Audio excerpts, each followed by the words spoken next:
Glória, glória, glória a Deus. Paz e graça, amados em Cristo Jesus. É um prazer, como de sempre, falar para todos vocês.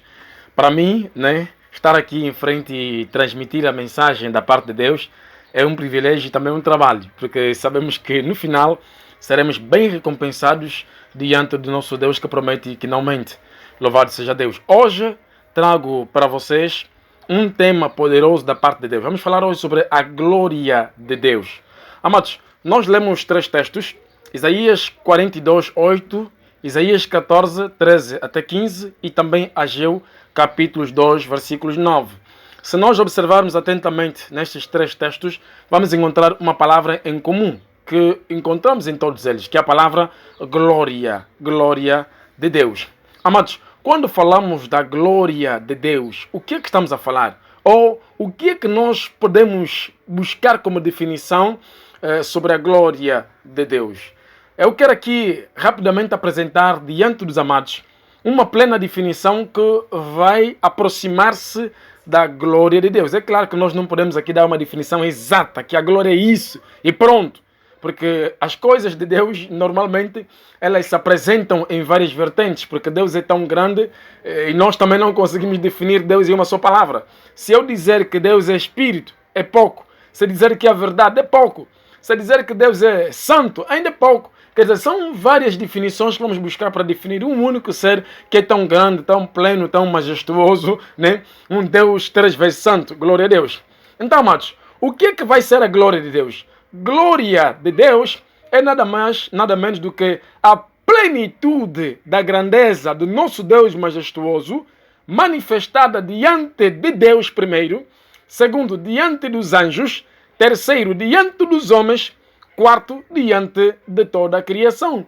Então a glória de Deus vai ser a plenitude de Deus, manifestada diante de Deus, diante dos anjos, diante dos homens e diante de toda a criação. Esta definição é clara, já nos mostra que a glória de Deus, ela está em todos os lugares. Está diante de Deus, está diante dos anjos, diante dos homens e diante de toda a criação. Então conseguimos aqui perceber que não existe nenhum ser que Deus criou que não tem glória. Ou seja, não existe nenhuma parte da criação criada por Deus que não tem glória. Logo, isso dá a entender que a glória de Deus está em toda a criação, está envolvida em toda a criação. Assim como quando um eletricista instala uma casa, depois a corrente vai passar por todos os lugares onde a instalação foi feita, assim também a glória de Deus. A glória está em Deus e não sai, é intrinsecamente em Deus. Já imaginou ver Deus sem glória? Jamais. Deus não pode ficar sem glória, porque a glória faz parte do ser de Deus. Então, tudo também que Deus criou, também tem a glória de Deus. Daí entendemos que há parte do Criador na criação.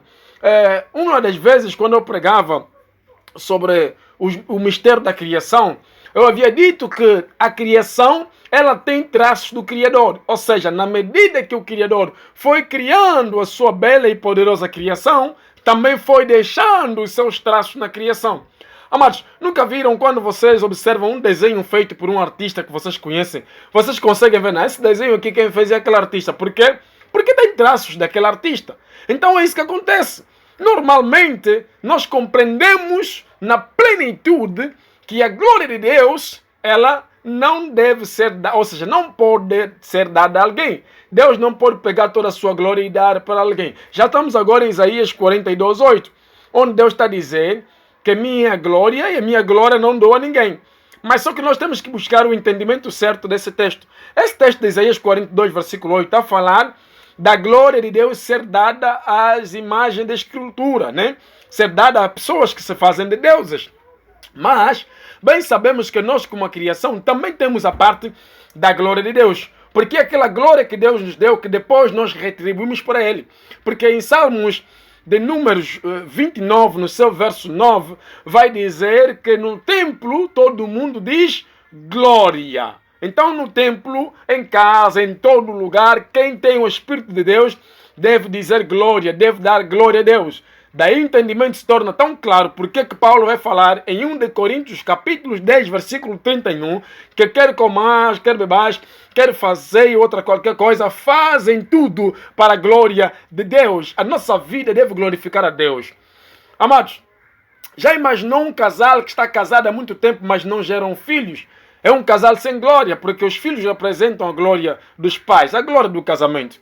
Então a glória é necessária. Já imaginou uma mangueira preciosa, bela, que você planta no seu quintal, ela cresce, atinge a idade acertada ou a altura para produzir, e ela não produz? Você vai ter a intenção de pegar um machado e cortar essa mangueira e retirar imediatamente do seu quintal, porque só está a ocupar espaço e não está a produzir nada. Então Deus não criou nenhum homem na face da terra para que os homens vivam por si mesmos. Um dos objetivos da criação é glória a Deus, glorificar a Deus. E aqui eu posso atrevidamente resumir dizendo que o tema central da Bíblia é a glória de Deus. Mas apóstolo, não faça isso. O tema central da Bíblia é Jesus Cristo. Mas Jesus Cristo é a glória de Deus Pai. Em Filipenses capítulo de Números 2, versículo 11, está a dizer que toda língua confessa que Jesus é a glória de Deus Pai. Então a esperança da glória é Jesus, Jesus é a glória de Deus. Em outras palavras, o Pai centralizou todas as coisas em Cristo para que quando o nome de Cristo fosse pronunciado, é o Pai que está sendo glorificado. O mesmo Jesus falou para que o Pai seja glorificado no Filho. Aleluia. Amém. Amados, então temos algo aqui para nós falarmos hoje. É Isaías 14, 13 ao 15. Satanás, quando esteve no céu, né? Não sei, alguns dizem que o contexto desse texto, ele estava na terra e pensava em si mesmo, dentro do seu coração, subir acima das mais altas nuvens de Deus, né? Subir até acima de Deus, olha, subir até acima de onde o Altíssimo não está, exaltar o seu trono e ser semelhante ao Altíssimo. Estamos a ver que Satanás também subiu, ou seja, teve um desejo maldito, um desejo, vamos dizer, perverso, em subir nos céus, exaltar o seu trono acima de Deus. Primeiro é que aqui o texto mostra que Satanás nos seus pensamentos estava equivocado, porque não existe acima de Deus. Se Deus está em todos os lugares, então não tem acima de Deus. Ele está em todos os lugares. Não há lugar onde Deus nos chega e nós preenchemos lá, tipo no final. Não existe. Deus preenche o princípio e o fim, preenche acima das alturas, preenche na profundidade. Não há lugar onde vai dizer que até aqui Deus nos chegou, aqui eu posso ocupar. Não existe. Em todos os lugares onde nós estamos, Deus sempre é o primeiro, adiantou, está aí. E ninguém está além dele. Todos estamos no intervalo onde ele nos coloca. Ok? Por isso é que ninguém está fora da jurisdição e supervisão de Deus. Alguém consegue me compreender? Glória a Deus. Vamos prosseguir. Então, no texto de Isaías 14, 13 ao 15, estamos a ver Satanás tentar, né? Ou seja, ter um pensamento diabólico, negativo, de subir acima das estrelas de Deus e exaltar o seu trono. E aqui eu começo a ensinar. Amados, Deus não criou nenhum ser, tanto no céu quanto na terra, capaz de lhe substituir. Até porque Deus nunca pensou nessa possibilidade de um dia alguém lhe substituir. Porque se assim fosse, então Deus poderia, vamos dizer, se reduzir. Dizer, eu vou desaparecer, vou tirar uma viagem, mas vou deixar alguém para ocupar esse lugar. Depois, quando eu virei, vou tirar esse, vou meter mais outro. Vai haver muitas substituições, tá bem? Mas Deus nunca fez isso, amados. Então isso quer dizer, primeiro, é que Deus não criou nenhum ser capaz de lhe substituir. Capaz de sentar num alto e sublime trono soberano que conduz todo mundo para dizer, olha, eu vou me ausentar, você fica aqui e dirige o mundo. Jamais isso vai acontecer. Satanás pensou em subir para conduzir o mundo.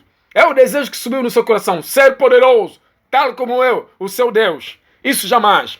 Aqui estamos a ver Satanás equivocado. Agora, também, amados, quando vamos no livro de Gênesis, na queda do homem, quando o homem peca, depois do homem estar envolvido com o pecado, vemos que o homem tomou atitudes ou comportamentos cegos de querer substituir o lugar de Deus. Fizeram imagens de escultura, chamando de deuses, ok? Em vez de adorarem o Criador, como diz a palavra, estavam a adorar a criação. É planta, madeira, que eles cortaram, esculpiram, fizeram imagens de desenhos de animais que Deus criou para dizer que nosso Deus agora, podemos adorar este. Também os homens tentaram substituir Deus, não somente colocando animais, mas também os homens em si. Vemos aí a história do faraó do Egito, que tinha poder político, poder religioso, e também intitulava-se de Deus. Ok? E os homens também tentaram substituir Deus, e isso é muito, muito errado. Bem, eu agora quero declinar, trazer o entendimento aos amados sobre a glória de Deus. Amados, assim como uma mangueira com mangas maduras, né, atrai as pessoas até si, com vontade de apedrejar, né, saborear as belas mangas, assim também todos nós, muitas das vezes, queremos nos achegar a Deus através da glória que Deus tem, porque nós precisamos um pouco da glória dele. E isso não é mal. Todo filho sempre tem desejo de querer ter parte de alguma coisa que o pai tem. Até aí está tudo bem. Ok. Agora, só que Deus também não espera apenas dar um pouco da sua glória para nós, assim como quando nos criou, nos deu. Deus também espera que nós, como a criação, demos glória a Ele. Então aqui vem a parte fundamental. Qual é a glória de Deus que está em sua vida que você pode voltar a retribuir a Deus? O que o amado está a fazer que pode deixar Deus feliz? A Bíblia diz que Daniel orava 3 vezes ao dia. Maravilha. A Bíblia diz que Jó tinha costume de adorar a Deus com toda a sua família. É incrível, não é verdade? A palavra diz que Jesus orava em todo o tempo, fazia programas de ordem superior, glorificava a Deus acima de tudo e dizia que a comida dele é fazer a vontade de Deus. Glorificava a Deus, que bênção. Mas agora você e eu, o que estamos a fazer que pode suscitar glória a Deus? Eu quero dizer ao amado que Deus vive e Ele é um ser vivente. A sua vida é eterna. Deus não vive por um tempo só, Ele vive para sempre, eternamente. Então, todos os seres que vivem na terra devem glorificar a Deus. Nenhum ser que Deus criou pode viver inutilmente, sem louvar, sem glorificar a Deus. Porque se assim fosse, está a provar a Deus. Deus, você me criou sendo inútil, não tem nada para te dar. Deixa só já passar. Ninguém deve passar sem glorificar a Deus. Até os passarinhos louvam a Deus, diz a palavra do Senhor. Temos que glorificar a Deus. Então eu quero dizer, amados, Deus não criou 3 coisas. Primeiro, Deus não criou poder, Ele não criou a palavra e também não criou a glória. E a pergunta é, se não criou, então o que é que está aí? Podemos ver que o poder já estava com Deus. A palavra já estava com Deus. A glória também já estava com Deus. Então isso quer dizer que o poder, a palavra e a glória são 3 elementos poderosos intrínsecos em Deus. E nunca saem, fazem parte do ser de Deus. Daí entendemos que a glória não só faz parte de Deus, mas também representa uma das riquezas de Deus. A Bíblia fala em Mateus capítulo 6, versículos 3, na oração que Jesus ensina aos seus discípulos sobre o Pai Nosso, né? Conhecemos o título Pai Nosso. Jesus fala no versos 13, porque teu é o reino, o poder e a glória para sempre, amém. Está aí, primeiro o reino, segundo o poder, parte que faz parte intrínseco a Ele. Terceiro, a glória, parte intrínseco a Deus. Então, amados, precisamos e devemos louvar a Deus em todos os momentos. Glória, glória a Deus. Quando a gente vai na Bíblia, vamos encontrar a glória de Deus em 3 ângulos. A Bíblia fala da glória de Deus como um caráter. Segundo, fala da glória de Deus como uma extensão do poder de Deus. Terceiro, a Bíblia fala da glória de Deus como uma beleza. Vamos começar então no primeiro ângulo. No primeiro ângulo, a Bíblia fala da glória de Deus como um caráter. A Bíblia fala que Deus é glorioso. Então aqui compreendemos e entendemos que Deus não só tem glória, mas Ele é glorioso na sua forma de apresentar-se ou de se apresentar, na sua forma de falar, na sua forma de ser, de estar e de fazer. Deus é glorioso. Está aí, caráter. Segundo, a glória é vista na Bíblia como a extensão do poder de Deus. Quando olhamos para os céus e tudo que nele há, quando olhamos para a terra e tudo que nele há, nós vemos a glória de Deus. Né? Imagina, amado, um homem que tem, por exemplo, muita roupa, tem muito dinheiro, muitos carros. Porventura aquilo não representa glória. Como são bens materiais, então é glória menor. Agora, Deus sendo soberano e tudo que Ele criou é tão grandioso, então entendemos que a glória de Deus é majestosa, é uma glória plena. Então estamos a ver que a glória também é vista como extensão do poder de Deus, daquilo que Deus é e daquilo que Deus tem. E em terceiro ângulo, quando vamos olhar para a Bíblia, vamos ver a glória como beleza, qualidade de coisas criadas por Deus. A própria palavra vai dizer que Deus, quando criava as coisas, em Gênesis capítulo 1, diz a Bíblia, e viu Deus que o que Ele fez é bom. Depois, diz mais, e viu Deus que o que Ele fez é bom. E no versículo 31 do capítulo 1 de Gênesis, está a dizer, e viu Deus que tudo quanto fez é muito, muito bom. Então, se Deus, quando olha para a sua glória e vê que é muito bom, imagina nós, homens, que Deus criou. Nunca vimos, amado irmão. Quando você olha para algo que Deus criou, você para e diz, uau, mas Deus mesmo é incrível, né? Você olha, por exemplo, para um leão, você admira, meu Deus, que animal fofinho, se bem que é feroz. Não se aproximam dele, irmão. Morde, come. Estou a brincar. Ok? Quando você observa uma mangueira cheia de mangas maduras, você diz, meu Deus, que mangas saborosas, não é verdade? Quando você saboreia uma maçã, por exemplo, você fala, uau, incrível. A beleza da maçã, a beleza das árvores, a beleza de uma mulher, de um homem, a beleza da criação representa a glória de Deus. Daí então, chamou a atenção aos amados, para quem é negro, que acha que o seu tom de pele é negativo, tem menor glória, vai comprar cremes para abolir, para ser branco ou mulato. Eu chamo a atenção. Não tente exagerar aquilo que Deus já colocou na perfeição. Tudo que é perfeito do jeito que é. Não se aumenta nem se reduz. Jovem, você que me acompanha, não aumente a tua cor, pelo amor de Deus. Mulher, menina, não acrescente o tom da tua cor. Você é perfeita do jeito que você é. Do jeito que você está. Deus te criou assim para a glória dele, não para a sua própria glória. Não se olha e querer se ver de forma que você quer. Deixa Deus ver você do jeito que ele te fez. E dizer, não, é mesmo esse que eu criei. É assim que ela está. E do jeito que ela é, assim também vai me glorificar. Glorifica Deus com sua beleza. Amados, vocês já viram alguma vez as flores do campo, né? As ervas daninhas a dizerem, a minha beleza é menor. Por favor, homens, venham nos pintar, venham aumentar cores para nós. Jamais.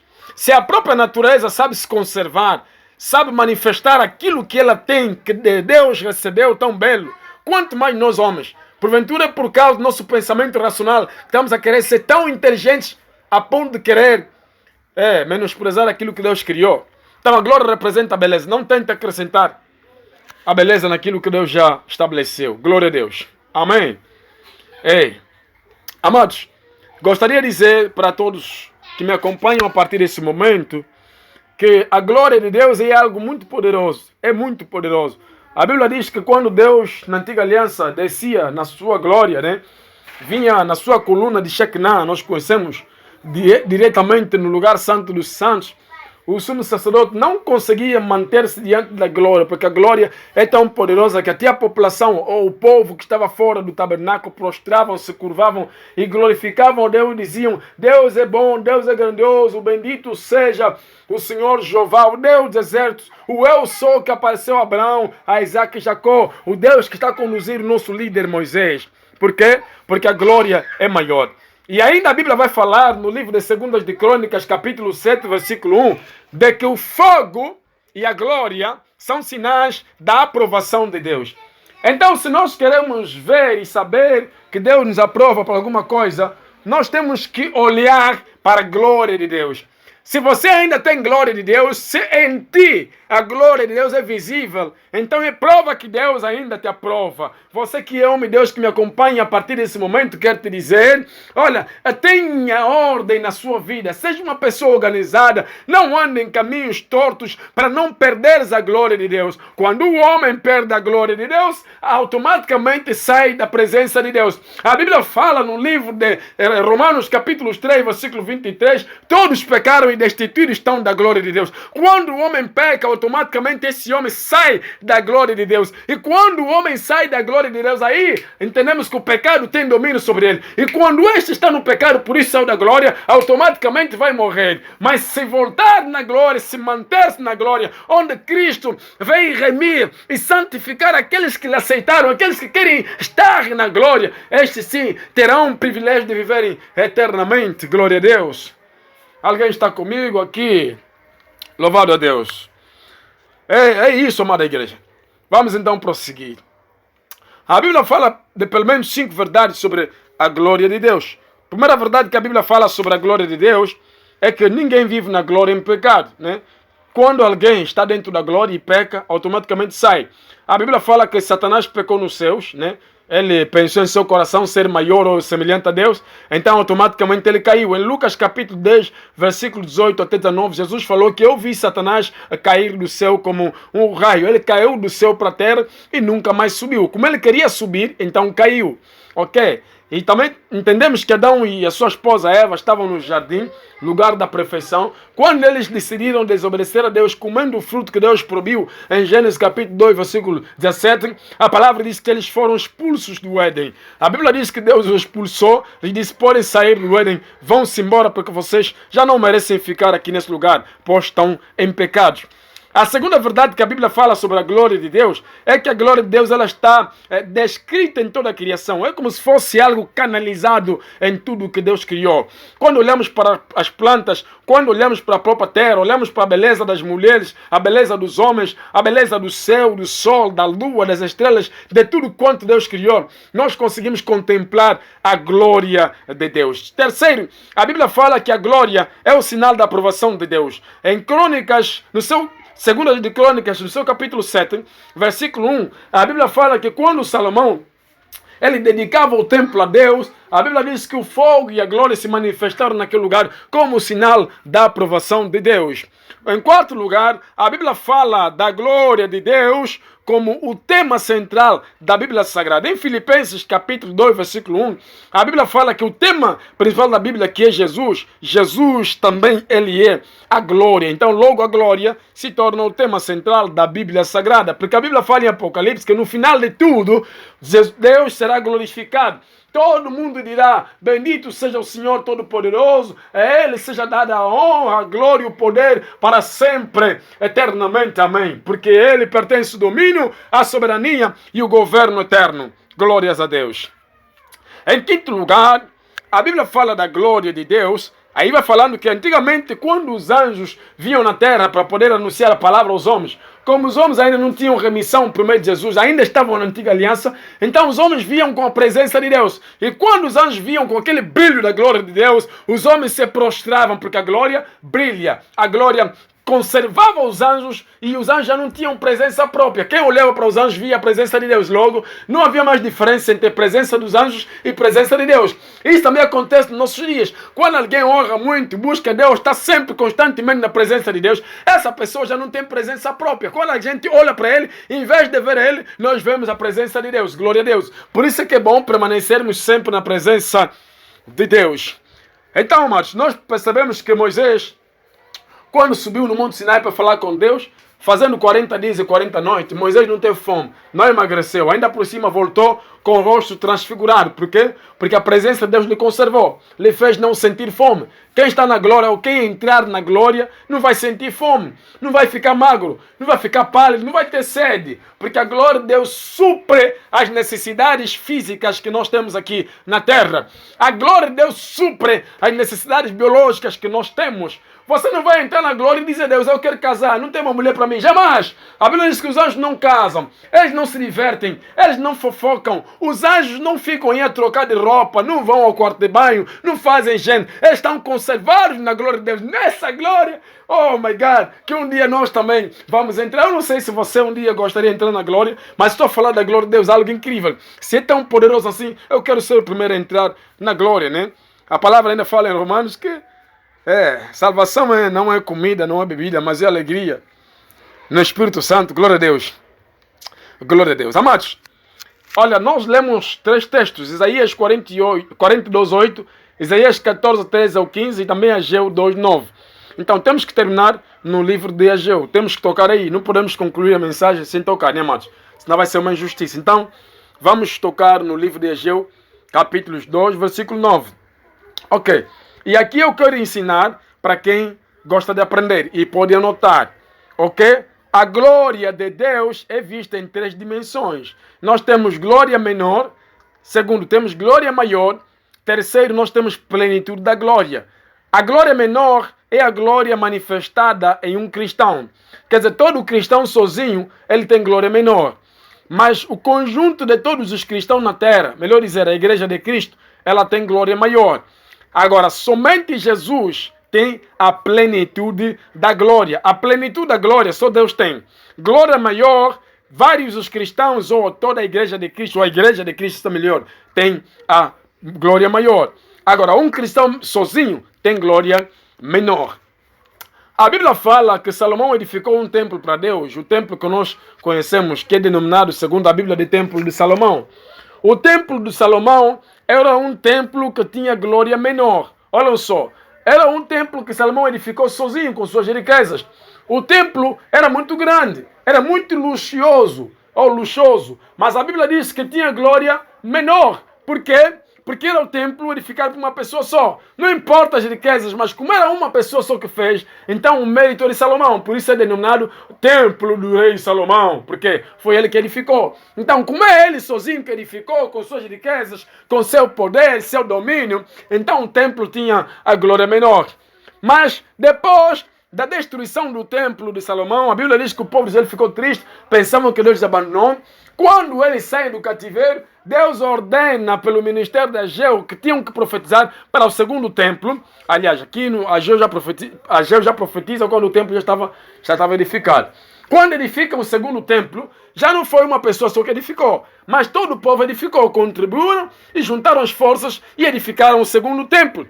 Só que o segundo templo foi menor do que o templo de Salomão. O de Salomão foi maior. O segundo templo foi menor. Do Salomão tinha muitos ouros, ornamentos, desenhos bonitos, mas o segundo templo não. Então o povo começava a falar, esse templo não edificado não está bom. Esse templo não está bonito. Não é tipo aquele templo de Salomão. Esse aqui não está bom. Então Deus manda Ageu profetizar no capítulo 2, versículo 8 até 9 em diante, né? Vai até em diante. Ageu está a dizer, Deus manda dizer que a glória da segunda casa é maior. Será maior do que da primeira.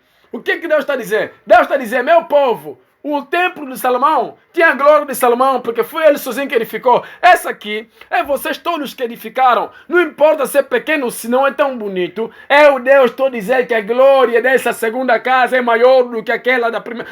Então, você começa a entender que no cristianismo a unidade é importante. Não adianta, meu amado em Cristo, você que me acompanha, querer fazer as coisas sozinho, tá vendo? Tipo, ganhar almas sozinho, trabalhar para Deus sozinho. Compartilhe o dom que você tem. Agrega mais filhos na fé, mais discípulos. Faça obra com os outros. Coloque alguém também no seu grupo. Não se isole, pastor. Não tenha medo de treinar pessoas para servir a Deus. Por que fazer sozinho uma obra que é tão grande?